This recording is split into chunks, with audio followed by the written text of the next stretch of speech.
Ya, Assalamualaikum warahmatullahi wabarakatuh. Selamat malam semuanya. Hari ini kita akan Malam, bahas, Kak. oke, makasih. Kita akan bahas soal tentang gelombang elektromagnetik. Sudah saya share soalnya, tapi kelihatannya tuh jawabannya banyak yang error ya. Karena saya ngerjainnya cepet-cepet, hitungannya banyak yang error. Saya minta maaf. Jadi kalau ada yang salah-salah, abaikan ya pilihan jawabannya. Tapi kebanyakan sih ada yang benar sih. Cuma di akhir-akhir itu banyak yang salah hitung saya. Nanti kita ralat aja. Oke, silahkan dilihat soal yang tadi saya sudah bagikan. Pada soal nomor 1,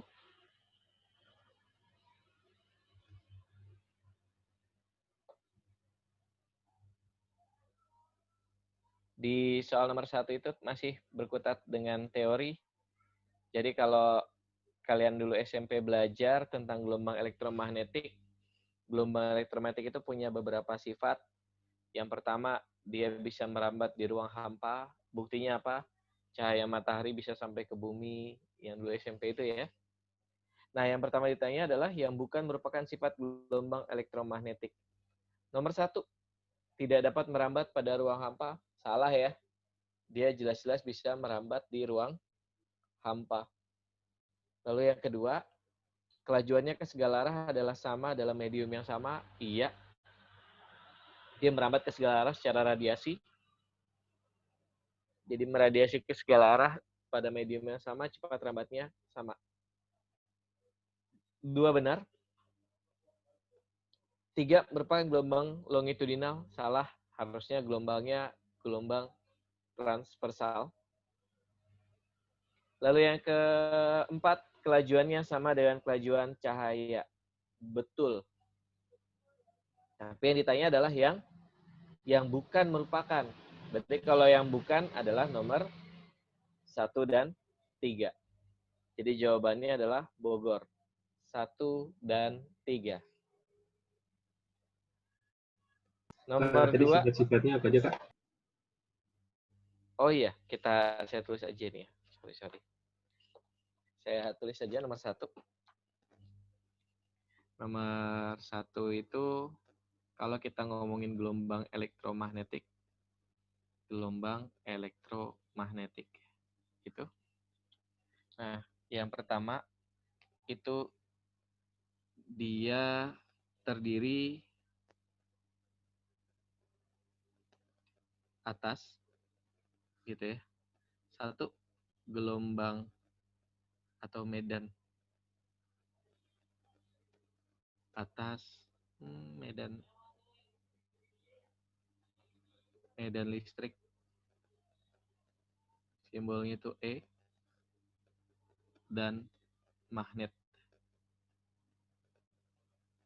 Medan magnet itu simbolnya B. Ini yang pertama. Terus yang kedua, yang jelas dia pasti merambat lurus dan secara radiasi. Jadi memancar ke segala arah. Tuh. Terus yang ketiga, ciri-ciri yang ketiganya adalah 1, dia merupakan gelombang transversal. Terus yang terakhir,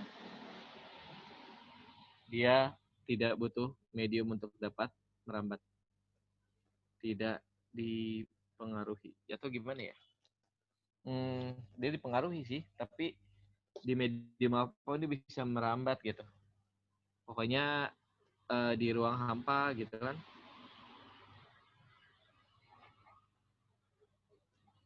Tetap dapat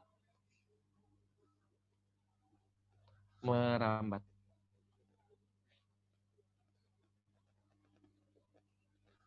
Itu dia.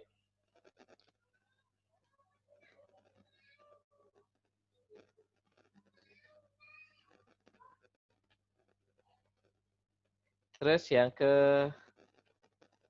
2. Kita lihat.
Lalu kemudian kita lanjut urutan spektrum gelombang elektromagnetik yang benar adalah, halo, terdengar nggak suara saya? Dengar ya? Iya, so sinyalnya unstable tadi tulisannya. Jadi urutannya, kalau yang ditanya adalah urutan, jadi nomor 2. Di mana ya? Oh, di sini aja. Urutan yang benarnya itu adalah gamma. Lalu kemudian Garuci motor nyebutnya Garu Ci Motor. Tuh. Siapa nih urutannya? Yang di atas itu adalah gamma. Jadi ini adalah sinar gamma. Lalu yang kedua adalah X-ray atau sinar ronsen. Ini ronsen. Lalu yang ketiga adalah UV. Yang keempat adalah cahaya. Yang kelima adalah infrared.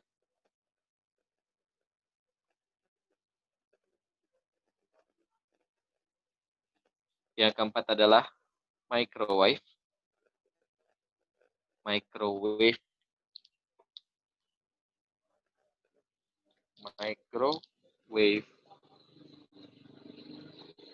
Yang ke-6 TV, yang ke-7 adalah gelombang radio. Itu urutannya. Nah, gimana cara menentukannya? Cara menentukannya adalah semakin ke atas, semakin ke atas, maka energi gelombangnya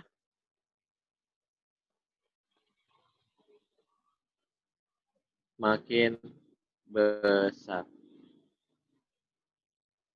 Jadi makin ke atas energi makin besar. Lalu yang kedua, makin ke atas frekuensinya juga makin besar.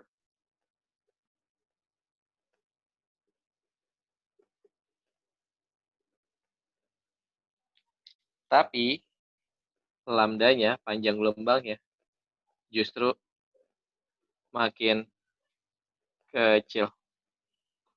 Jadi makin ke atas itu energi makin besar, frekuensi makin besar, tapi lambdanya makin kecil. Jadi makin pendek dia. Terus kalau dari cahaya, gimana cara ngurutinnya? Kalau dari cahaya ini bisa dipecah nanti. Dia ada banyak cahaya tuh, cahaya tampak. Ngurutinnya masih ingat ya, Meiji Kuhibi. new. Me, Ji, Ku, Hi, Ibi, new. Ya, itu urutannya. Mejiku, Hibi, new. Sehingga kalau kita urutkan, dari yang frekuensinya besar sampai yang frekuensinya kecil. Kita lihat cahaya biru, cahaya hijau. Cahaya biru, frekuensinya besar. Cahaya hijau, frekuensinya kecil. Sinar UV, itu lompat ke atas lagi kan? Udah ngacak ya. Belum mau radio, di bawah. Berarti yang A salah. Yang B, cahaya hijau, cahaya hijau, cahaya biru, lalu kemudian sinar UV, betul ya, ke atas, lalu sinar X, ke atas lagi, gamma ke atas lagi. Tetapi urutannya apa? Dari kecil ke besar. Bukan dari besar ke kecil. C, gelombang radio, bawah, lalu kemudian sinar X lompat ke atas, lalu kemudian sinar hijau ke bawah lagi. Urutannya udah berantakan. Pasti salah. Yang D, sinar biru, sinar hijau, sinar merah, lalu gelombang radar. Radar itu ada di microwave. Jadi yang D benar. Jadi jawabannya adalah Depok. Jawabannya Depok nomor 2. Jadi urutannya sinar biru, sinar hijau, sinar merah, dan... kenapa, Rel? Ada apa? Tadi yang Mejiku Hibinu diurutkan berdasarkan frekuensi. Iya, frekuensi dari kecil sampai besar. Jadi merah itu yang paling kecil, ungu yang paling besar kalau dari cahaya tampak. Berarti frekuensi paling besar ungu? Ungu. Oke. Dari cahaya tampak ya. Makanya sinar UV itu energinya cukup besar. Dia bisa bikin kanker kulit, bisa mensterilkan alat kedokteran. Itu bakteri apapun bisa mati karena UV. Makanya beruntung di bumi itu kandungan UV-nya tinggi. Itu di samping faktor faktor negatifnya yang bisa menyebabkan kanker kulit. Tapi ada faktor positifnya adalah bakteri itu lebih gampang mati kalau kena cahaya matahari. Terutama pada saat menjelang siang. Karena UV tertinggi itu sekitar jam setengah 10 sama jam 2 siang. Jadi kalau kalian ngerasa ada virus-virus itu, flu atau apa gitu, berjemur di masa-masa itu ya. Kalau dalam Islam tuh waktu duha. Waktu duha itu waktu yang enak buat berjemur gitu. Karena itu kandungannya luar biasa. Duha itu nggak nyampe jam 11 ya. Duha itu cuma sampai jam 10-an lah. Paling lama itu juga udah kurang bagus ya. Kalau di cahaya infrared ya. Udah UV-nya udah lumayan tinggi. Tapi yang paling bagus tuh di saat-saat itu. Jadi virus-virus tuh sebenarnya udah KO semua di situ. Jadi bisa mensterilkan bakteri sama virus. Bumi pun juga jadi lebih apa ya? Di Katulistiwa kita lebih aman daripada di wilayah Eropa. Karena banyak penyakit yang nggak tahan di suhu tropis. Terus kenapa korbannya banyak? Korbannya banyak karena sekarang orang jarang pada mau berjemur. Kerjaannya di kantoran, tinggal di rumah, pergi naik motor, padahal cuma ke warung yang jaraknya cuma dekat. Itu yang bikin jadi virus corona di Indonesia tuh luar biasa. Tapi dulu flu Spanyol di Indonesia korbannya banyak, itu hoax ya. Jadi korban banyak di Indonesia itu bukan orang Indonesianya, tapi lebih banyak orang-orang Belanda yang ada di Indonesia. Orang-orang kitanya meninggal rata-rata bukan karena penyakitnya, tapi karena kelaparan. Dia nggak makan. Jadi penyakit penyebabnya ya bukannya karena virusnya. Itu hebatnya UV di Katulistiwa. Kita lanjut nomor 3. Gelombang elektromagnetik yang digunakan untuk membunuh sel-sel kanker. Ada 2 kandidatnya, yaitu sinar X dan sinar gamma. Kenapa? Energinya paling besar, 2 ini kan. Otomatis kalau energinya besar bisa membunuh sel. Tapi yang paling mematikan adalah gamma ray. Biasanya dulu ke SMP ditanya unsurnya apa? Kobalt 60. Terus kalau X-ray unsurnya apa? X-ray itu bukan unsur. Maksudnya nggak dihasilkan oleh unsur alam. Dia dihasilkan oleh alat. Nama alatnya tabung sinar katoda. Yang disempurnakan sama Wolfgang Ronson. William Ronson. Jadinya tabung sinar Ronson. Karena energinya ditinggiin sama si Ronson. Sehingga menghasilkan sinar X. Disebut X karena dia disebut gamma, bukan disebut UV, bukan. Disebut UV warna, dia nggak berwarna. Disebut gamma, tetapi dia tidak dihasilkan oleh unsur alam. Makanya disebut sinar baru yang disebut X-ray. Itu sejarahnya.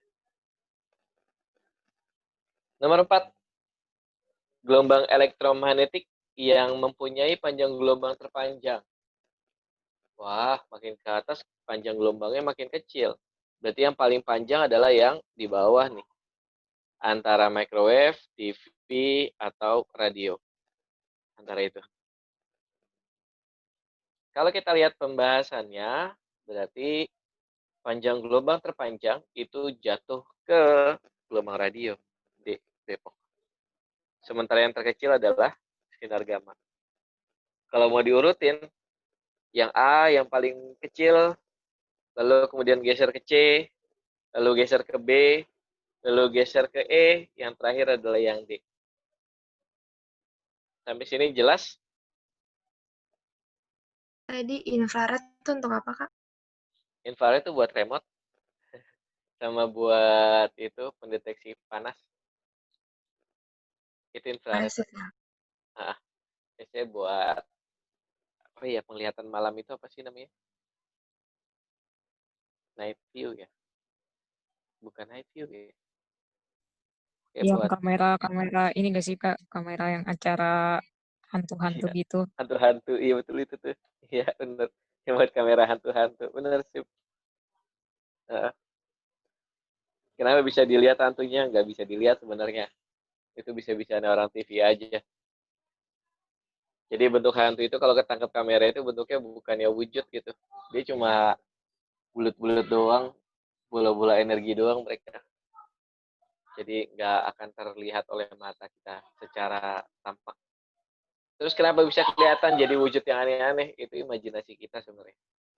Mereka menggunakan imajinasi kita. Jadi kalau yang bilang ada yang mati karena setan, nggak ada yang mati karena setan. Karena tugas setan itu bukannya untuk membunuh ya. Dia nggak ada istilah setan untuk membunuh. Cuma membuat tipu daya.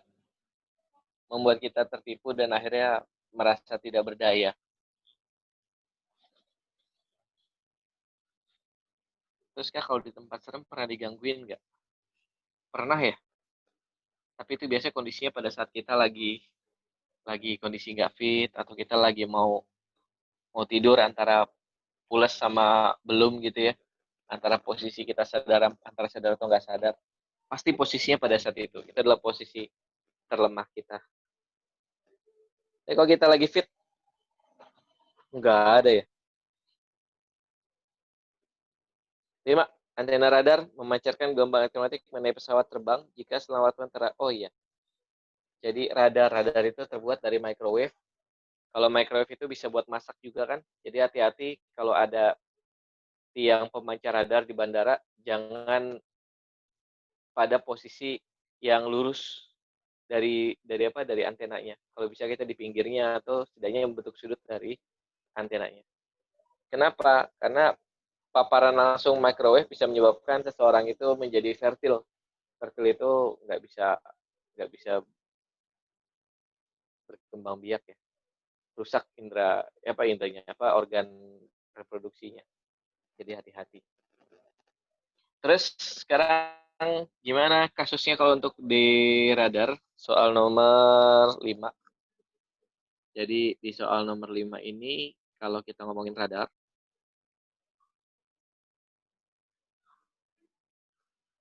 gitu. Nah, ini parabola radarnya gitu. Dia bentuknya biasa gini nih, tuh. Terus ini ada pemancarnya. Terus di sini ada pesawat.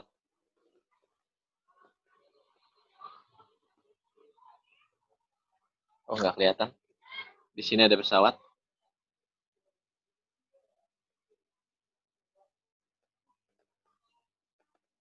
Gitu. Ketika kemudian radar ini memancarkan gelombangnya, maka akan menabrak pesawat, dan pesawat ini akan memantulkan gelombang radar yang tadi dipancarkan. Dan ini yang ditangkap sebagai pencitraan. Jadi sebagai penginderaan jarak jauh. Jadi kalau kita buat jaraknya, jadi kalau dari rumusnya tuh kita buat konsepnya, berarti nilai jarak itu sama dengan kecepatan siapanya? Kecepatan si gelombang elektromagnetnya dikali dengan waktu, time. Tapi karena waktunya bolak-balik,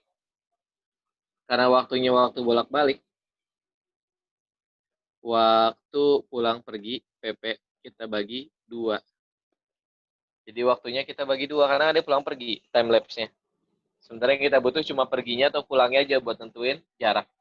Atau kalau kita buat rumusnya, jarak itu R, range, itu nilainya adalah velocity dikali dengan selang waktu, time lapse-nya, dibagi dengan 2. Itu rumusnya. Kalau dilihat, selang waktunya adalah 2 mikrodetik, kecepatannya berapa? Oh, gelombang elektromagnetik itu kecepatan tadi siapa? Kecepatan cahaya. Nilainya berapa kecepatan cahaya? 3 kali 10 pangkat 8. Time lapse-nya selang waktunya adalah 2 mikrodetik. 2 mikro, 10 pangkat min 6 per 2. Maka hasilnya adalah 300 meter. Jadi dia bisa mengindra jarak 300 meter hanya dalam waktu 10 nanosecond. Makanya sampai sekarang radar masih jadi teknologi yang sangat ampuh buat mendeteksi pesawat. Loh, kok bisa ada pesawat yang nggak bisa kena radar? Iya, karena materialnya tidak memantulkan gelombang elektromagnetik. Jadi kalau kalian bikin pesawat dari kayu, itu juga nggak akan terpantau oleh radar.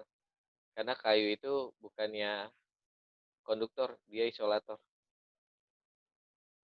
Itu yang dia di akhirnya pada buat ngakalin radar. Atau kalau terbang rendah, kenapa terbang rendah nggak kena radar? Iya, kalau terbang rendah itu berarti dia horizontal sama si pemancarnya. Sementara jangkauan radar itu nggak 360 derajat. Jadi tetap ada sisi lemahnya. Tetapi sampai saat ini, itu masih jadi teknologi yang sangat efektif buat pertahanan suatu wilayah. Lanjut, nomor 6. Sebuah accelerator. Jadi accelerator itu mempercepat. Ya, kenapa Farel? Kasih menit dulu, Kak. Iya, boleh. 10 pangkat 8. Oh iya, itu kecepatan cahaya, speed of light. Berarti ini rumusnya kecepatan cahaya doang atau kecepatan apa? Semua kecepatan. Kenapa Farel? Sorry, putus-putus. Rumus ini berarti rumus jarak ini semua gelombang atau cuma gelombang? Selama dia gelombang elektromagnet, semua gelombang elektromagnet itu kecepatan segini. Mau dia cahaya, microwave, radio, TV, itu jaraknya segitu. Apa ininya segitu. Kecepatannya 3 kali 10 pangkat 8 meter per second. Kalau dia berada di udara. Terus kalau berada di air, itu baru berubah. Tapi kalau selama dia di udara, nilainya segitu. Kalau ada di air, kita harus tahu indeks bias airnya berapa. Karena kalau dari hukum Snellius yang kalian pelajari waktu belajar optik, SMP, itu cepat rambat berbanding lurus sama indeks bias medium. Indeks bias berbanding terbalik sama indeks bias medium. Kalau indeks bias mediumnya besar, cepat rambatnya kecil. Indeks bias mediumnya kecil, cepat rambatnya besar. Gitu. Tetapi yang membuat akhirnya jangkauannya jauh atau enggak, itu bukannya cepat rambat, tetapi panjang gelombang. Semakin pendek panjang gelombang, maka jangkauannya semakin rendah. Makanya komunikasi yang dipakai sekarang itu masih frekuensi radio. Kenapa? Karena radio itu bisa efektif banget. Karena amplitudonya itu panjang gelombangnya, lambdanya itu bisa sampai puluhan kilometer. Dan itu efektif banget buat komunikasi. Dayanya rendah, jangkauannya besar. Makanya ada yang namanya radio. Sebenarnya teknologi yang paling aman dan paling apa ya? Menurut saya sampai menjelang akhir itu teknologi yang masih cukup aman itu frekuensi radio tadi. Radio orari itu kan ya, radio masyarakat gitu ya. Ya berikan gitu, berikan itu paling aman itu. Dibanding kita pakai handphone atau pakai telegram. Jauh lebih aman itu. Lalu kemudian nomor 6. Sebuah akselerator elektron dipercepat sebuah linear accelerator, elektron berenergi 18 GeV ditembakkan ke sebuah benda padat sehingga terbentuklah sinar X. Jika frekuensi sinar X ini 4,48 kali 10⁻²4, hitunglah berapa panjang gelombang sinar X yang dipancarkan. Nah, nomor 6 ini ditanya panjang gelombang yang dipancarkan. Jadi di nomor 6, panjang gelombang yang dipancarkan itu adalah lambda. Besarnya lambda itu adalah V dibagi dengan F. Itu rumus gelombang biasa ya. V-nya siapa? Tadi karena gelombang elektromagnetik, maka ini berubah jadi C. Sekarang kita hitung nilainya. Maka nilainya akan sama dengan C-nya adalah 3 kali 10⁻8 dibagi dengan 4,48 dikali 10⁻24. Ya, ini dia. Tuh, cuma gini doang ternyata. Kalau ini 4,48, ya kita anggap aja 4,5 lah ya. Jadi ini kira-kira 4,5. Kalau 3 sama 4,5 itu 1.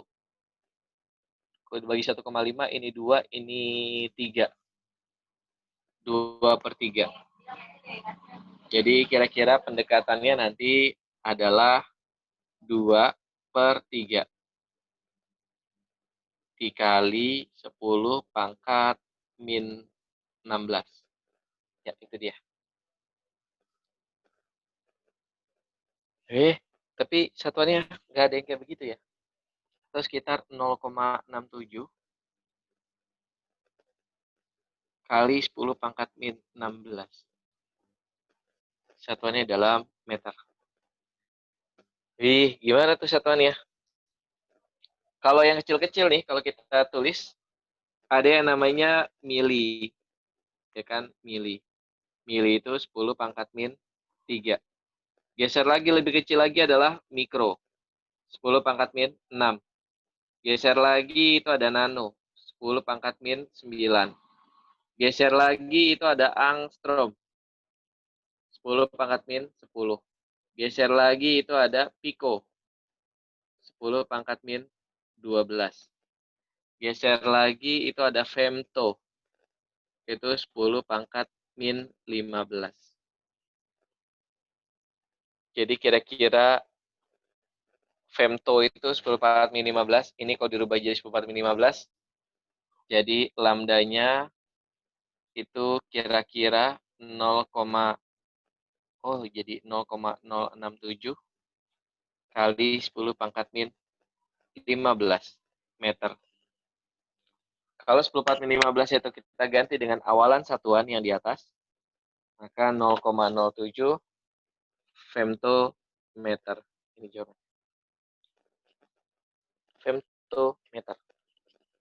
Masih menanya lagi, Pak. Iya, silakan. Di situ 3 kali 10⁻8-nya itu apa ya? Kecepatan juga. Kecepatan lambat cahaya. Oke. C. Oh iya, ini kalau diubah jadi cepat lambat cahaya itu simbolnya C. Cepat lambat cahaya itu C. Karena V sama dengan lambda kali F kan. Rumus di gelombang. Berarti besar lambda sama dengan V per F. V-nya cepat rambat cahaya, jadi C per F. Sampai sini jelas? Atau yang mau tanyakan lagi silakan.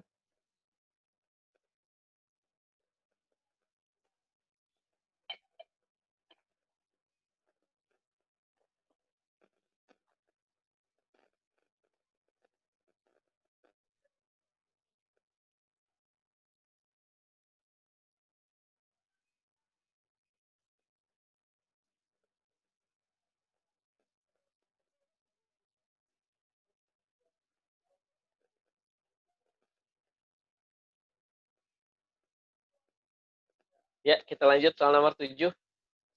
Di nomor 7, sebuah gelombang elektromagnetik merambat di hampa udara. Bila amplitude gelombang listriknya adalah 120 volt per meter, maka amplitude dari gelombang magnetnya berapa Tesla? Kita bahas tentang cepat rambat sekarang. Oh, masih ada space di sini. Kita bahas di sini aja cepat rambat. Jadi, kalau kita ngomongin soal cepat rambat,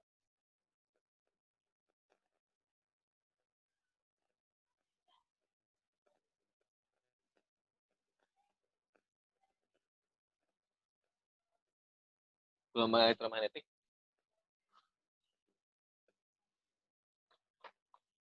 maka kita bisa katakan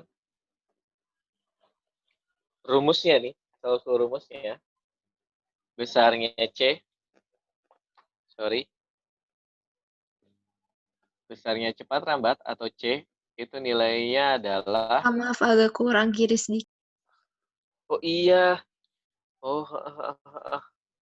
wah, saya kurang kiri sedikit. Betul, terima kasih. Saya nggak ngeliat-liat ke layar. Oke, ini adalah cepat rambat.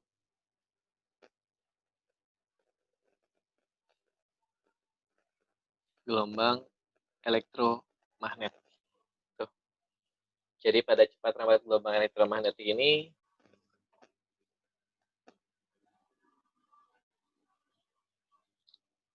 itu rumusnya adalah C. Tadi C itu kecepatan cahaya ya. C ini kecepatan cahaya. Itu nilainya adalah 1 per akar mu 0 dikali dengan epsilon 0. Nah, lo masih ingat yang kemarin nggak? Mu 0 itu nilainya berapa? Nilai dari mu 0 adalah 4V kali 10 pangkat min 7. Kalau epsilon 0 itu nilainya 8,85. 10 pangkat min 12. Itu nilainya. Atau rumusnya lagi, C, cepat rambat cahaya itu nilainya adalah E dibagi dengan B. Siapa ini E? E yang di sini adalah medan listrik. Sementara B-nya adalah medan magnet. Nah, itu dia. Sehingga kalau dicari di situ, besarnya medan magnet adalah berapa? Kalau kita cari di situ medan magnetnya, jadi besarnya B, ya B-nya, sama dengan E dibagi dengan C. E-nya berapa? E-nya adalah 120 volt per meter dibagi dengan 3 kali 10 pangkat 8. Nah, makanya tadi saya bilang salah nih hasilnya nih. Iya. Karena nggak ada jawaban yang benar di pilihannya. Iya, saya salah ngitung. Jadi nilainya sama dengan 4 dikali 10 pangkat min 7. Min 7 benar. Ya, satuannya 4 kali 10 pangkat min 7 Tesla. Sebenarnya itu ada sedikit tambahan. Jawabannya benar kalau nanti pilihannya ada 400 Tapi ditambahin aja belakangnya jadi nano Tesla. Jadi itu dalam nano Tesla. 400 nano Tesla. Tuh, jawabannya 400 nano Tesla. Sorry. Sip. Jawabannya 400 nano Tesla. Jadi jawabannya B, tapi ditambahin nano Tesla.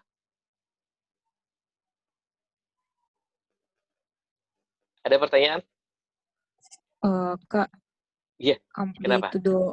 amplitudo gelombang tuh sama aja Besar. kayak medan listrik, Kak. Iya, besar. Amplitudo itu besar. Kenapa sih bisa disebut amplitudo? Nih, nanti saya hapus dulu ya. Jadi gini nih, saya hapus. Kenapa disebut amplitudo sih, Kak? Iya, itu dia, memang. Kata amplitudo itu sangat-sangat mengusik ya, karena biasa amplitudo itu kaitannya sama gelombang, dan itu tinggi gelombang gitu kan amplitudo tuh. Kenapa bisa kayak gitu? Iya, karena nanti besarnya E, ini nanti ada dua nih. Satu gelombang E, tuh dia vektor, itu nilainya adalah E maksimum dikali dengan cos theta. Sin. Sementara kalau B, itu nilainya adalah B maksimum dikali dengan sin theta. Kalau theta dijabarin jadi omega T, sama sih. Jadi ini apa nih namanya? Amplitudo. Oke, disebutnya amplitudo. Nilai maksimum dari suatu angka. Itu amplitude. Gimana? Oh, jadi amplitudo itu lebih kayak ke kata secara harfiahnya gitu ya, Kak? Iya, karena nilai Oh, E sama B itu nilai maksimum dari masing-masing medan. Jadi kalau medan listrik sama medan magnet, kalau digambarkan pada gelombang elektromagnetik, itu kan bentuknya begini nih. Ini kalau ini adalah pancaran gelombang elektromagnetiknya gitu kan, nanti dia akan bentuknya gini ntar. Gitu kan, karena gelombang transversal tadi kan. Terus satu lagi gimana? Satu lagi tuh begini, tiduran. Nah, ini gelombang elektromagnetik kayak begitu kan. Jadi dia punya nilai maksimum, punya nilai minimum. Maksimum, minimum. Makanya bentuknya gini. Nilai ini maksimumnya atau nilai ini nih, tingginya ini, E atau B gitu. Nah, ini adalah nilai amplitudonya. Kira-kira begitu. Karena alasannya gelombangnya gelombang transversal. Berarti bentuknya adalah persamaan gelombang. Bisa dipahami? Gimana, Kisti? iya, iya, oke, Kak. Sip. Ada lagi pertanyaan yang lain? Gak apa-apa. Ayo. Ayo. Masih ada waktu nih. Kita bahas. Sampai paham kalian ya.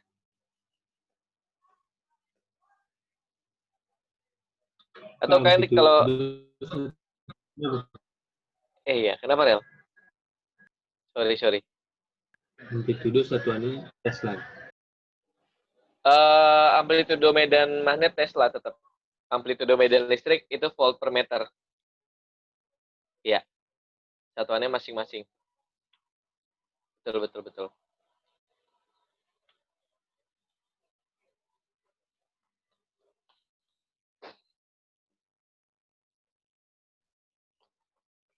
Oke, kalau sudah kita lanjut nomor 8. Ini nomor 8 kita akan bahas lebih banyak nih.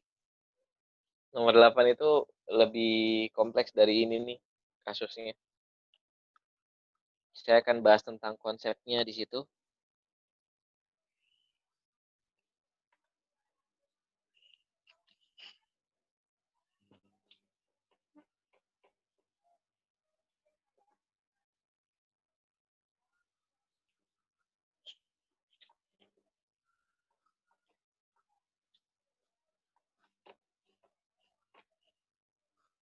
Tadi nomor 7 benar ya, sekarang nomor 8 ya. Jadi, nomor 8 itu, sebelum saya bahas nomor 8 itu, saya mau jelaskan tentang namanya vektor pointing.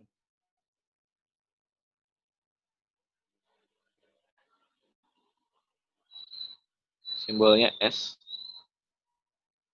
Vektor pointing ini sebenarnya dibuat atau ditujukan untuk menentukan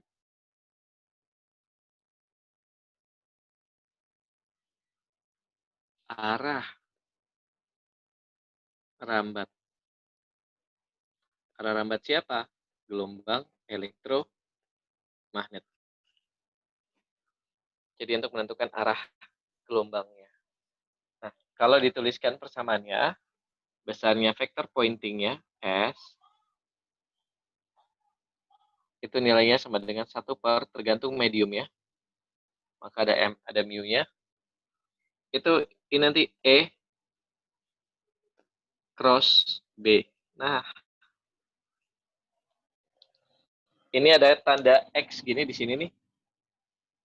Ini namanya perkalian cross. Kalau kita ngomongin vektor. Di matematika belajar kalau nggak salah deh.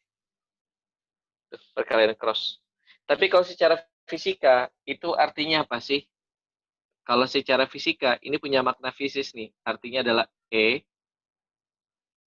diputar terhadap B. Jadi bacanya tuh E diputar terhadap B. Nah, itu nanti ketemu arahnya. Arahnya siapa? Pointingnya siapa yang mau kita cari? Nah, ini adalah S-nya ini nih. S ini yang mau kita cari pointingnya dia. Atau disebutnya sebagai vektor pointing. Vektor poinnya dari arah gelombang elektromagnet. Nah, ini adalah arah C-nya. Kamu tahu nggak? Ya. Kenapa? Maksudnya diputar terhadap B tadi gimana? Iya, gini deh, baru mau saya jelasin nih. Jadi maksudnya gini nih. Kalau misalkan nih kita buat dalam sumbu kartesius. Nah, ini sumbu Y gitu kan. Nah, ini sumbu X. Misalkan E-nya itu arahnya ke sumbu X. Nah, ini adalah arahnya si E. Maka syaratnya itu harus tegak lurus sama E, B-nya. Baru muncul gelombang elektromagnet. Sama kayak kemarin ada G Lorentz, itu syaratnya harus tegak lurus kan. Pakai sin. Kenapa pakai sin? Karena dia cross. Maka rumusnya bil sin theta. Karena cross itu perkalian sinus, sementara dot itu perkalian cos. Kalau kita bahas konsep matematikanya, tapi saya nggak mau bahas itu, yang mau saya bahas fisisnya. Nah, B-nya mana? B-nya itu misalnya arah sumbu Y, karena syaratnya harus tegak lurus. Oke, ini B-nya ke sini. Nah, ini arah vektor B-nya. Terus kemana arah gelombang elektromagnetiknya kalau misalkan B-nya ke sini, E-nya ke sini? Maka tadi konsepnya adalah vektor poinnya atau arah C-nya itu didapatkan dengan memutar E ke arah si B.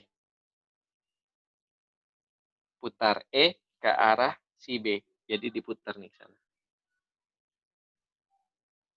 Tuh, diputar ke sini nih. Sip. Selanjutnya, yang dipakai apa? Yang kita pakai gunakan, kalau saya sih bilangnya, metode tutup botol air mineral. Jadi kalau misalnya air mineral saya putar ke arah sini, maka yang terjadi apa? Kita ngebuka botol apa nutup botol? Kita akan ngebuka botol kan, kalau kita putarnya begini kan. Berarti arah C-nya sudah ketahuan di situ. Berarti arah C-nya itu sudah ketahuan ke depan. Ini adalah ini merupakan arah rambat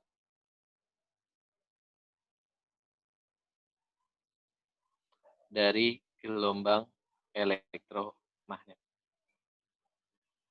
Itu arah rambatannya.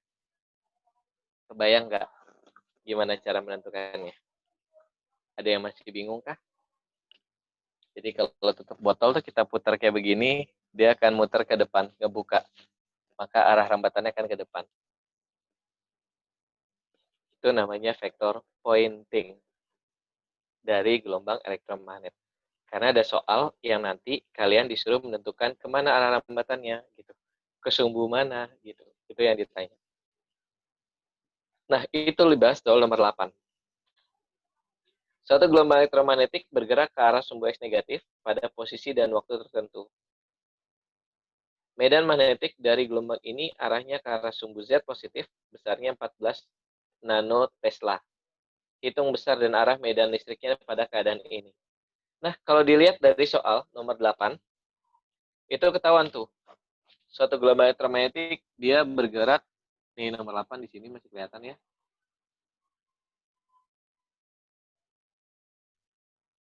Nih.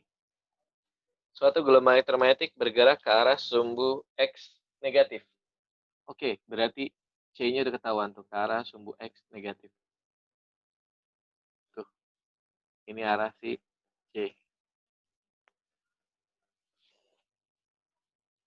Oke. Karena ini sumbu X negatif. Sementara B-nya adalah ke arah sumbu Z positif. Z positif itu adalah keluar. Jadi B-nya itu keluar. Nah, ini B.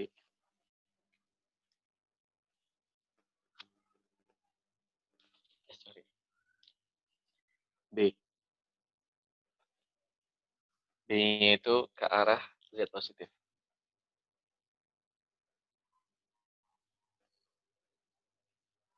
Tuh. Pertanyaannya, kalau C-nya ke arah sana, berarti E-nya harus diputar ke arah mana? Kalau itu tutup botol, berarti arah geraknya ke sana kan? Muternya gimana muternya? Clockwise apa anti-clockwise? Muternya clockwise kan? Jadi, clue-nya dari sini. Gimana Kak? Sebentar. Dengan metode tutup botol, gitu kan. Tutup botol, makanya E harus diputar ke B kan ya. Gitu kan? Kalau ini pengen diarahin ke kiri, tuh muternya itu searah jarum jam bukan?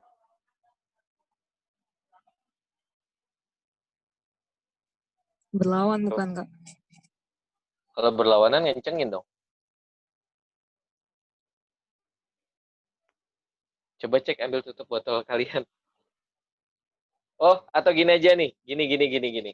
Caranya kalau pakai kaidah tangan kanan itu kalau E diputar ke B gitu kan.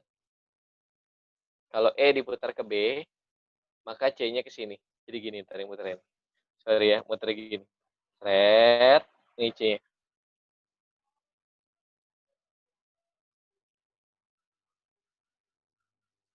Jadi arah putarannya tuh udah ketahuan. Dia tuh muternya gini ntar.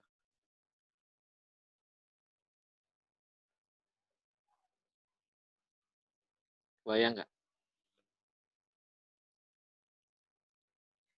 Ngespinnya dia gitu tuh. Nanti arah geraknya ke sini. Sudah? Nah, yang diputar siapa? E terhadap B kan? Jadi E harus diputar ke B. Berarti yang harus diputar adalah si E duluan. Kemana E-nya? Kalau dilihat dari sini, B-nya itu kan keluar nih. Atau pakai kaidah tangan kanan aja ya gitu ya. Yang kayak kemarin tuh, jempol, 4 jari, telapak ya.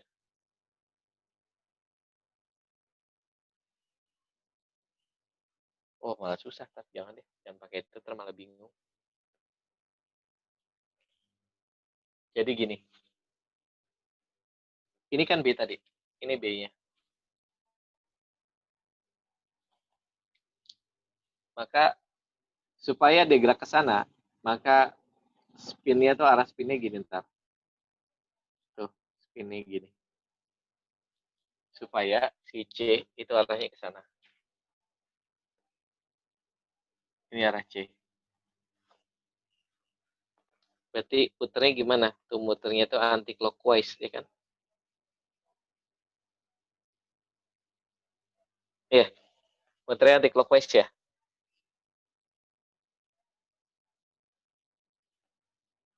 Jadi syaratnya adalah diputar kontra clockwise. Berarti E-nya kemana? E-nya ke sini.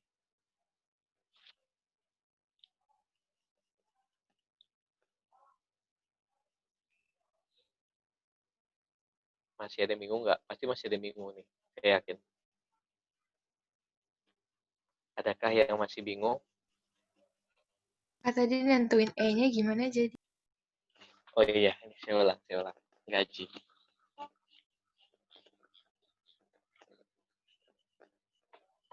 Kita bahas yang ini dulu.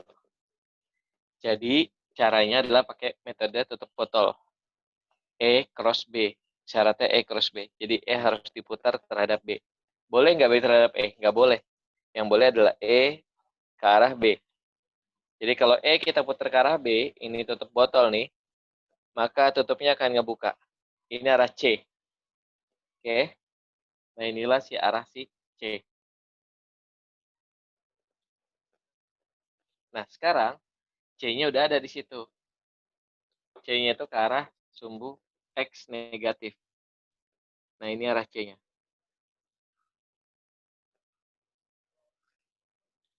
Terus arah B-nya itu ke arah sumbu Z positif. Ini arah B. Dot. Ini arah B-nya. Kalau dot berarti arah keluar ya. Sumbu Z positif. Berarti keluar dari bidang gambar. Nah, ini sumbu Z positif. Yang ini sumbu X negatif. Kalau ada X, ada Z, berarti yang belum dibahas adalah Y kan. Berarti kemungkinan E itu kemungkinannya itu ada di sumbu Y. Itu aja dulu. Karena Z sama X sudah keluar kan. Dan dia harus saling tegak lurus. Kalau X-nya udah ada, Z-nya ada, berarti yang nggak ada si Y. Jadi kalaupun mau nembak, itu pilihannya Y positif atau Y negatif. Begitu kan?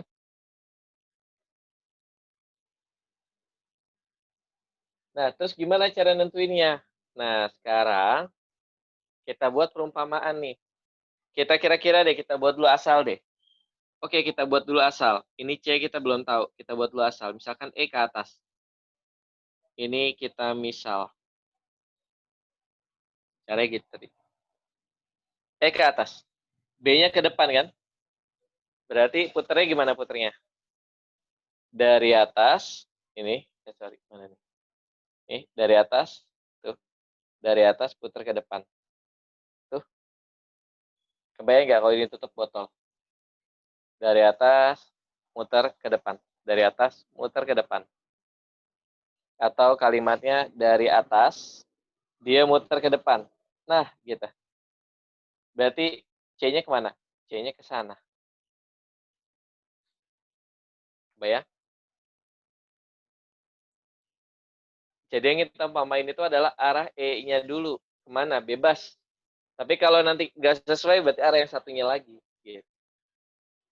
Taunya dari mana arahnya? Ya ini X-nya udah ada, punyanya si C. Lalu Z-nya udah ada, punyanya si B. Berarti sumbu yang belum ada siapa? Y kan? Y itu kemungkinannya dua. Y ke atas atau Y ke bawah. Nah, itu yang kita coba. Kalau Y-nya ke atas, berarti dia mulai dari atas. Tuh. Dari atas, muter ke depan. Tuh. Berarti C-nya ke sana. Berarti salah asumsi ke atas. Berarti jawabannya adalah ini salah kan? Nggak tepat kalau C-nya ke sana. Pokoknya ini salah. gitu ya. Karena nggak tepat kalau DPN ke arah sana. Lalu gimana caranya? Kalau E ke atas salah, ya udah. Berarti E yang benar arahnya ke bawah. Berarti E kemungkinan sumbu Y negatif. Caranya begitu. Kita asumsikan aja, umpamain aja bebas. Jadi kalau misalkan C-nya ke arah sumbu Z, B-nya ke arah sumbu Y, berarti E-nya ke arah sumbu X. Kemungkinannya 2, X positif atau X negatif. Buat aja asal dulu. Kalau X ke arah positif, maka muter ke arah B.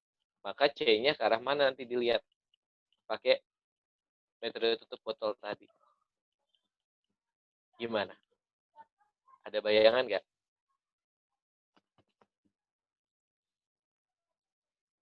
Sebentar, Kak. Jadi kalau E-nya ke atas salah. Kalau E-nya ke bawah, ini yang benar.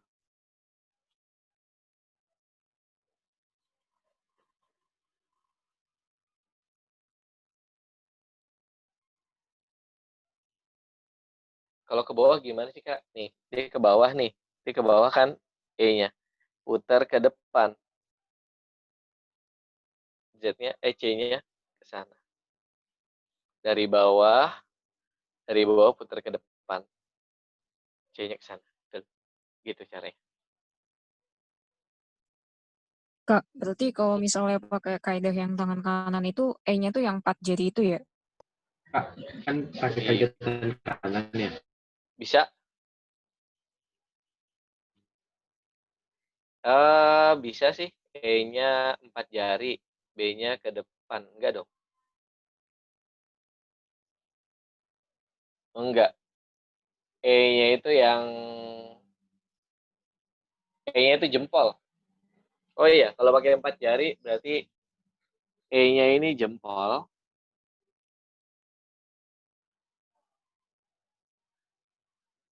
Terus B-nya itu adalah 4 jari. Terus arah C-nya itu telapak. Bisa sih. Tidak masalah. Tuh.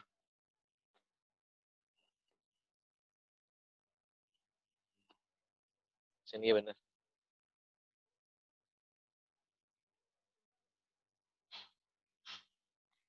Boleh pakai ini. Kak, ini kaidah tangan kanan yang menggenggam atau yang Sama aja. Yang lurus aja begini mah nggak usah ngenggam-genggam. Ini lurus gini aja.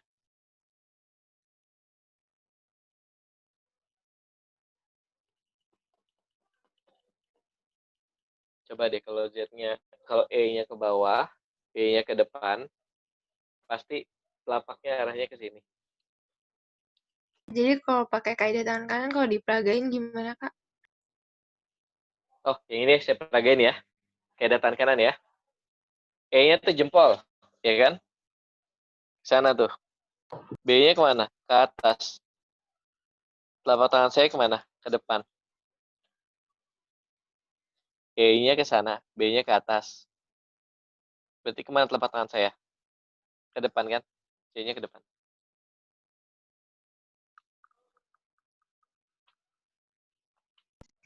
terus itu Kak arah yang Nomor 8. warna hitam itu apa? Yang warna hitam mana nih? Ini. Yang kanan yang Yang ini. nah itu maksudnya apa? Oh, ini kita pengen tahu Bukan C-nya ke arah sana kan? kanan. Kanan. Ini. Bukan Kak, yang sebelah kanan. Sebelah kanan. Pembahasan. Enggak, maksudnya apa ya? Kartesisnya kanan. Kartesisnya Oh, yang ini. kanan. Nah, iya. Ini perkiraan aja. Itu kan ada tulisan gunakan metode tutup botol. Iya, kalau pakai tutup Bukan botol. yang soal, Kak. Oh iya, mana? Yang ini. Ini. Oh bukan iya. soal Kak, bukan soal. Yang sebelah kanan. Yang ini kan? Yang ini kan? Nah, itu kan ada tanda panah warna hitam. Iya. Itu putar. Yang di antara B sama E. Ya, ini diputar artinya. E diputar terhadap B. Diputar terhadap B, maka tutup botolnya akan ngebuka. Kalau ngebuka berarti ke depan. Tadi pakai tutup botol kan? Tapi ternyata kalian jadi bingung malah, karena kalian biasa pakai metode tangan kanan. It's okay. Kalau pakai metode tangan kanan, berarti tadi apa? E-nya itu jempol, B-nya 4 jari, C-nya telapak. Berarti E-nya jempol, ya kan, ke sana ya. B-nya itu ke atas, 4 jari. Telapak kita kemana? Ke depan, C-nya ke depan. Jadi nggak usah pakai tutup botol deh, kita pakai kaidah tangan kanan aja balik. Kayaknya akan lebih nyaman kayak gitu deh.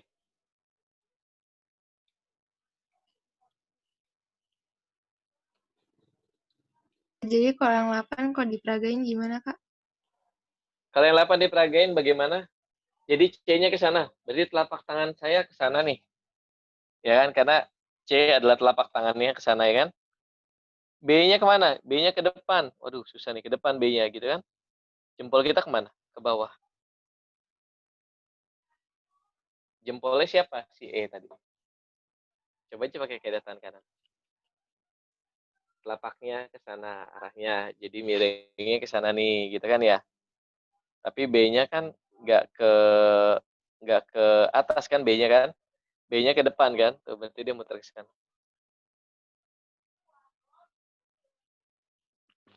Jadi kalau digambarkan, nanti B-nya tuh muter gini. Ntar ya. Satu, ini telapak jari kita nih gini. Gitu. 4 jari kita tuh bakal menunjuk kayak begitu nanti arahnya. Nah, jempol kita itu ke bawah. Gitu. Ini telapak tangan kita di sini.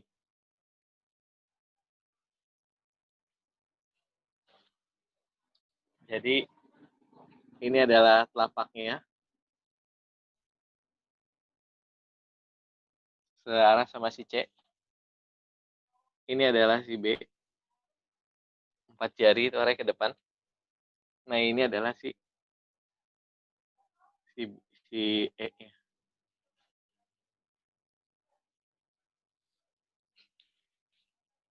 Bisa dipahami kah? Kalau seperti ini? Bisa. Oke, bisa ya. Bisa nggak bisa? Akhirnya bisa ya. Oke, sekarang kita masuk ke hitung-hitungannya. Memang yang paling ribet itu menentukan arah. Nggak di mana topiknya. Ya, itu adalah yang paling ribet, menentukan arah. Sekarang bagaimana cara menentukan besarnya? Besarnya itu B, E yang ditanya, E-nya itu sama dengan adalah C kali B. C-nya 3 kali 10 pangkat 8, sementara B-nya itu adalah, berapa tuh B-nya? Kita lihat, B-nya 14 nano. Nano Tesla. Nano itu 10 pangkat min 9. Berarti sama dengan 42 kali 10 pangkat min 1, atau 4,2 Tesla. Tesla. Volt per meter. Sip. Jadi jawabannya adalah Bogor. Jelas?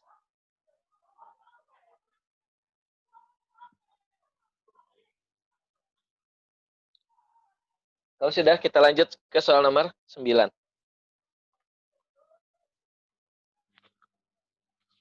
Ini saya hapus. Ntar Oh, Kak, mau itu SS dulu. Oh iya, SS dulu, SS silakan. Screenshot.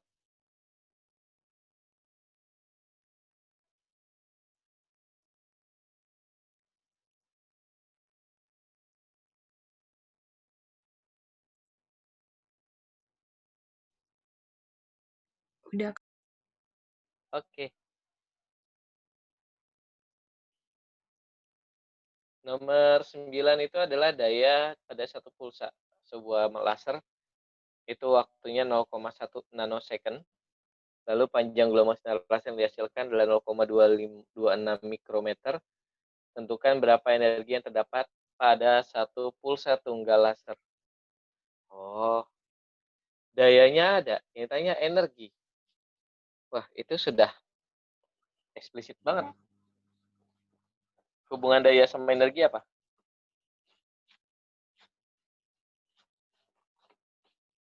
Hubungan daya sama energi? Dia masih ingat?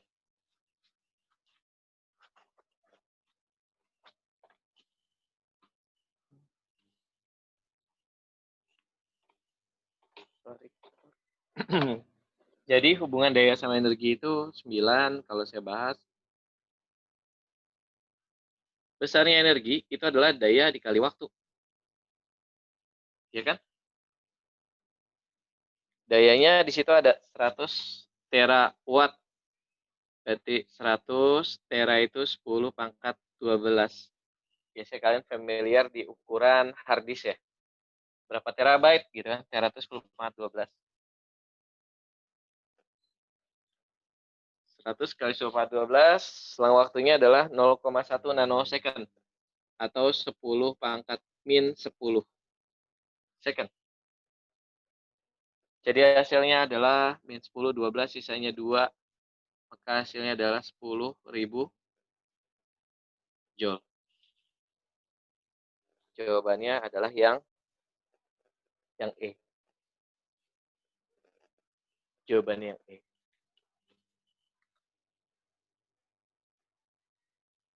Di nomor 10, suatu siaran televisi dipancarkan dari Jakarta ke Makassar.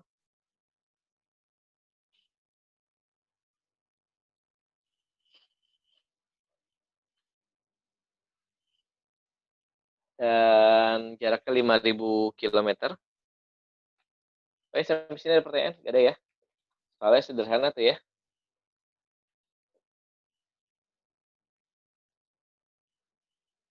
Terus berikutnya kita bahas tentang intensitas gelombang elektromagnetik. Jadi kalau kita ngomongin soal intensitas,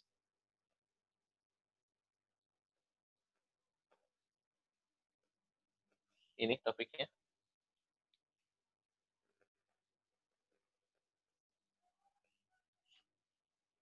Rumus dari intensitas itu adalah I.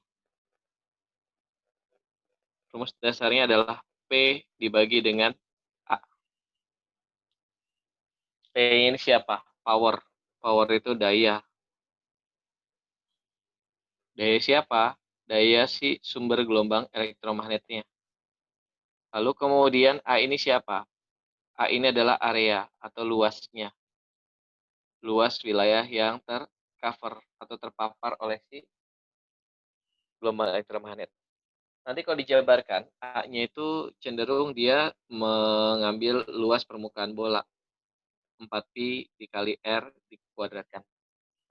R itu adalah range, jarak antara satu tempat ke tempat yang lain, atau pada satu titik yang diukur terhadap sumber gelombang elektromagnetiknya. Nah, kalau dijabarkan lagi nanti, besarnya I, itu ada yang di... Ini rumusnya baru nih. Agak ruwet nih rumusnya. Jadi, rumus yang pertama, kalau di gelombang elektromagnetik, itu rumusnya adalah E maksimum, amplitude gelombang listriknya, dikuadratkan, dibagi dengan C, dikali dengan mu 0. Atau kalau pakai B bisa nggak? Bisa kalau pakai B. Maka kalau pakai B, nanti hasilnya sama dengan B maksimum dikuadratkan dibagi dengan mu 0 dikali C. Ih, dari mana sih ini?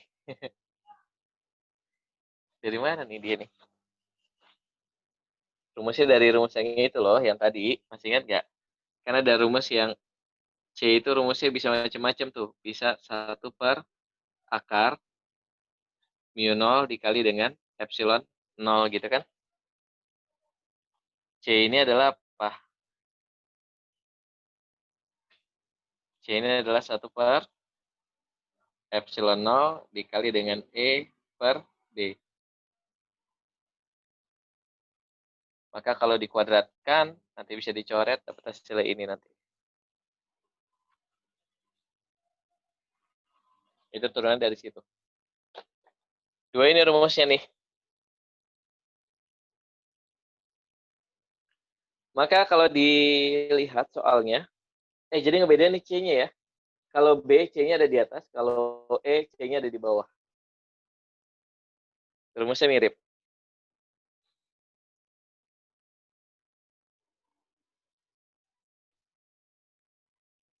Hmm,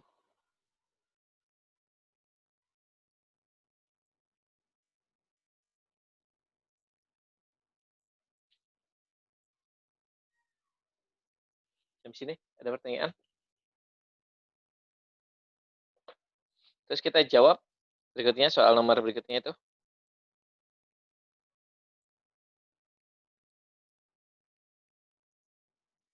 Tapi nilainya sebenarnya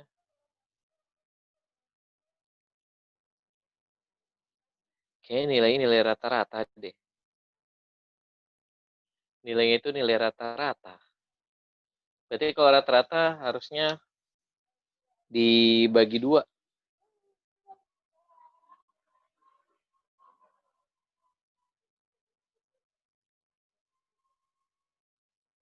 Oh iya, rata-rata soal yang dicari ya. Sorry, ada tambahan sedikit karena dinilai nilai rata-rata. Berarti nanti ini ada faktor rata-rata tuh sebenarnya bagi 2. Ya, jadi itu kayak rumus itu.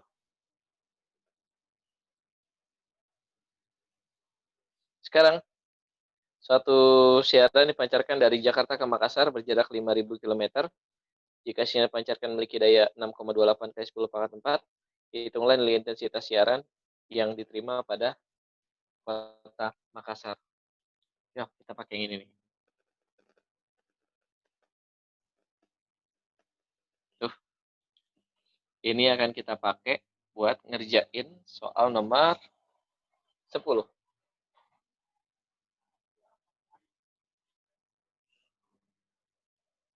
Pada soal nomor 10, itu ada siaran televisi yang ditanya adalah intensitasnya, I-nya ditanya. Daya yang dipancarkan adalah 6,28 dikali 10 pangkat 4 watt dibagi dengan 4 V. V-nya adalah 3,14 dikali dengan R-nya 5.000 km. Berarti 5 kali 10 pangkat 6 dikuadratkan. Coret, coret, coret. Ini coret. Sisanya 2. Ini coret, sisanya 2.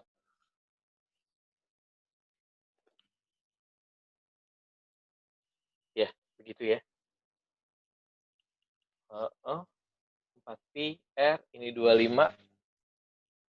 Maka hasilnya sama dengan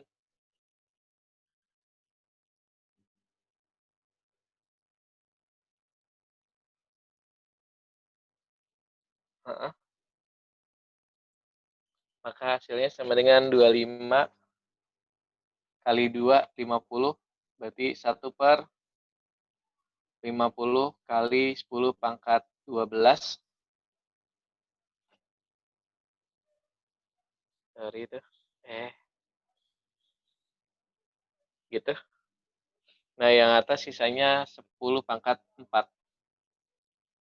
Naik ke atas jadi min 8, 13 jadi min 9. Akhirnya 0,2. 0,2 kali 10 pangkat min 9. Atau kalau ini jadi 2, berarti ini min 10. Jadi jawabannya itu adalah A, tetapi pangkat 10-nya diubah jadi min 10. Jadi jawabannya adalah A, tapi dengan catatan ubah pangkat 10-nya jadi min 10.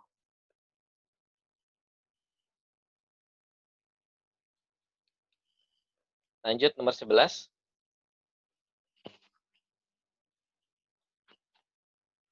Ini saya hapus.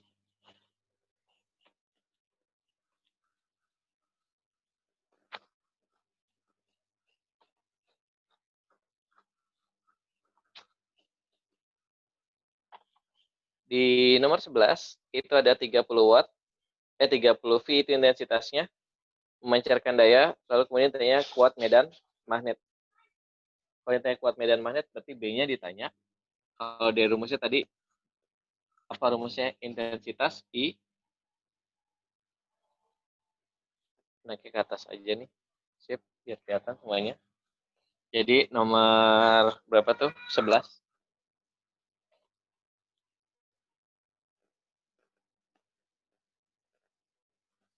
Jadi di nomor 11 itu besarnya intensitas I itu nilainya sama dengan tadi.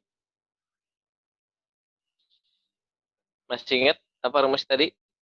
Kalau B kuadrat, ya kan? Dibagi dengan 2, dikali dengan mu0, dikali dengan C. Ini intensitas rumusnya. Terus B-nya itu adalah 30 per V. Ada nilainya. Sama dengan 30 per V. Dia kuadrat. Dibagi dengan 2 dikali 4V. Kali 10 pangkat min 7. C, cepat rambat cahaya.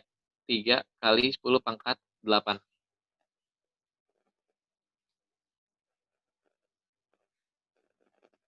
Maka hasilnya sama dengan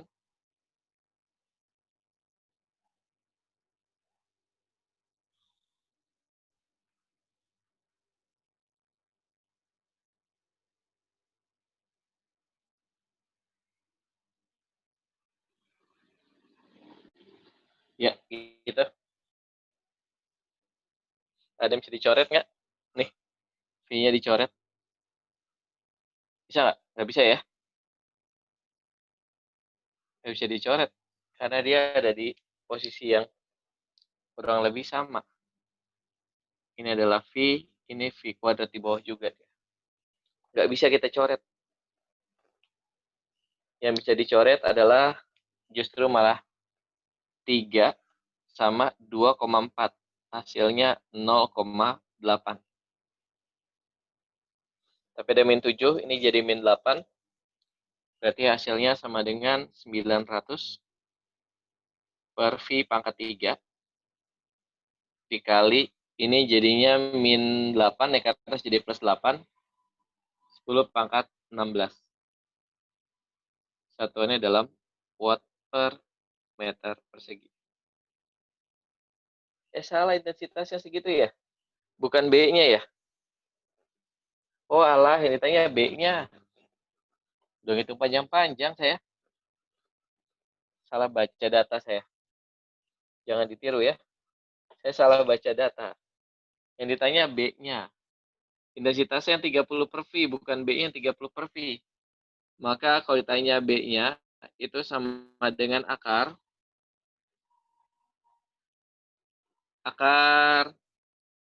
2 dikali dengan mu0 dikali dengan I dibagi dengan C. Nah, itu dia tuh. Maka nilainya kalau saya hitung, B-nya sama dengan akar, udah panjang, salah lagi saya, maaf ya, 4V kali 10 pangkat min 7, intensitasnya 30 per V, dibagi dengan 3 kali 10 pangkat 8. Ini kuadrat ya? Enggak, udah nggak kuadrat sih, udah bener. Ada yang bisa dicoret nggak? Bisa dicoret ini. 4, ini pi sama pi. Terus ini 3 sama 30, sisanya 10. Berarti 2 kali 4, 8. Ini 10 jadi min 6, naik ke atas jadi min 14. Maka hasilnya sama dengan akar 8 kali 10 pangkat 7. Min 7 Tesla. Atau kalau dibuat, ini 2,4. Sekitar 2,4-an. Kali 10 pangkat min 7 Tesla. Atau kalau dibikin jadi 0,24 tan mikro Tesla. Nggak ada jawabannya. Jadi 11 tidak ada jawaban.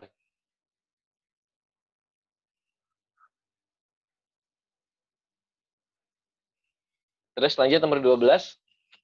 Di nomor 12, itu ada medan listrik maksimum di satu titik berjarak 8 meter. Hitunglah medan magnet maksimumnya. Jadi di nomor 12 ini saling terkait, 12, 13, 14. Kita cek nomor 12. Ditanya medan magnet maksimumnya. B maksimum itu sama dengan E maksimum dibagi dengan C. E maksimumnya ada di situ 2,4 volt. Jadi ini sama dengan 2,4 dibagi 3 kali 10 pangkat 8. Hasilnya dibagi 0,8 dikali 10 pangkat min 8 Tesla. Atau sama dengan 8 nano Tesla. Kalau dibikin, atau kalau saya jabarin lagi nih, 8 kali 10 pangkat min 9 Tesla. Nah ini 8 nano Tesla. Jawabannya yang B. Bogor jawabannya. Nomor 13. Ini saya hapus.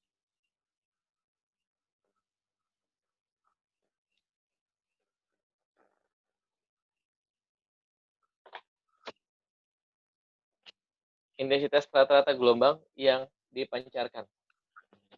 Intensitas rata-rata gelombang yang dipancarkan. Kita boleh pakai rumus yang B, boleh pakai rumus yang E, bebas. Jadi kalau intensitas rata-rata tadi, ini sama dengan nilainya E maksimum dibagi dengan 2 dikali dengan mu0 dikali dengan C. Gitu.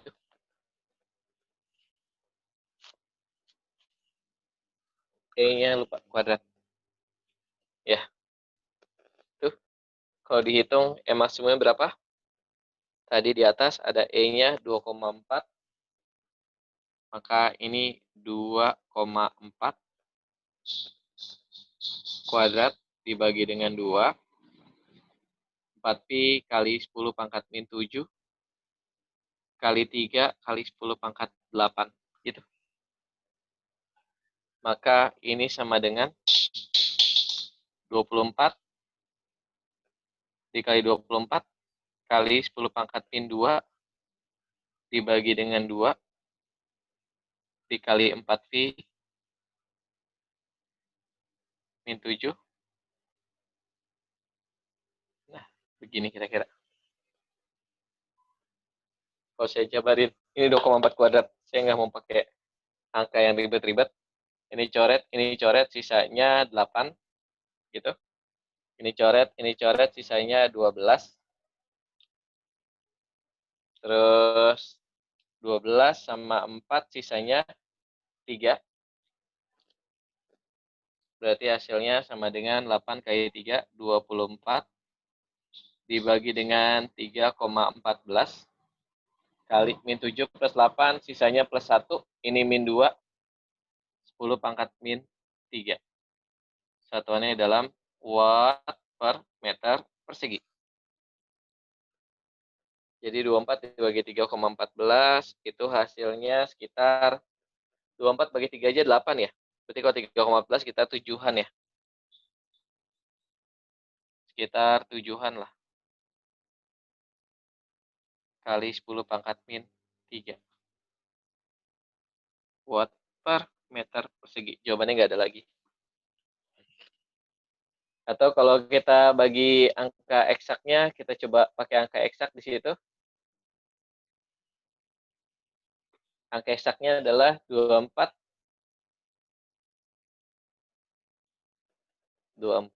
dibagi V. Sekitar 7,63. Jadi jawabannya 7,63, tapi kali 10 pangkat min 3. 7,63 kali 10 pangkat min 3. Nggak ada jawabannya.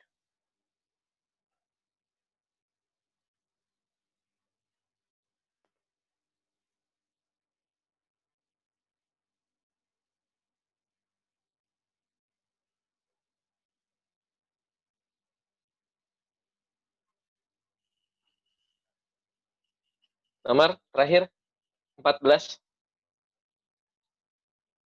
besar daya sumber gelombang elektromagnetiknya berapa? Besar daya itu P, power. Jadi nomor 14. Kalau saya kerjakan di sini nomor 14. Besarnya daya itu sama dengan I dikali dengan A. Itu rumusnya. I-nya tadi itu ini.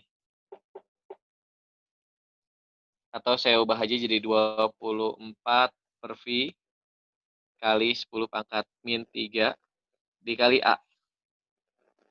A-nya itu tadi apa rumusnya? 4V dikali R kuadrat. R-nya tadi adalah 8 meter. Berarti ini 8 dikuadratkan.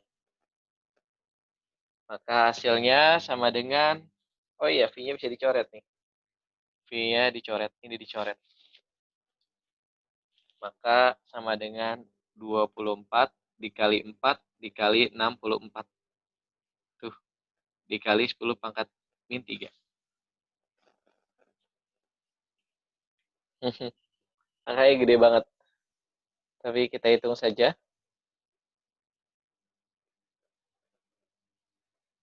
24 dikali 4 dikali 64. Hasilnya 6144. Hasilnya sama dengan 6144 kali 10 pangkat min 3 atau 6,14 watt.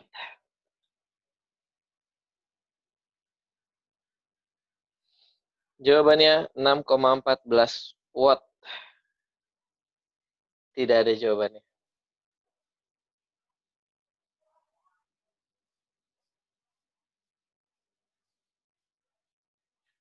Jadi nomor 12-nya apa? 13-nya salah, 14 juga pasti salah. Itulah kenapa tadi saya bilang jawabannya nggak ada. Tapi sudah benar itu hitungannya. Sampai sini ada pertanyaan? Nggak ada ya? Ada masih bingung nggak? Malam-malam masih suruh belajar kayak beginian ya?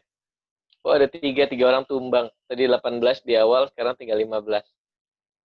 3 orang telah menyerah.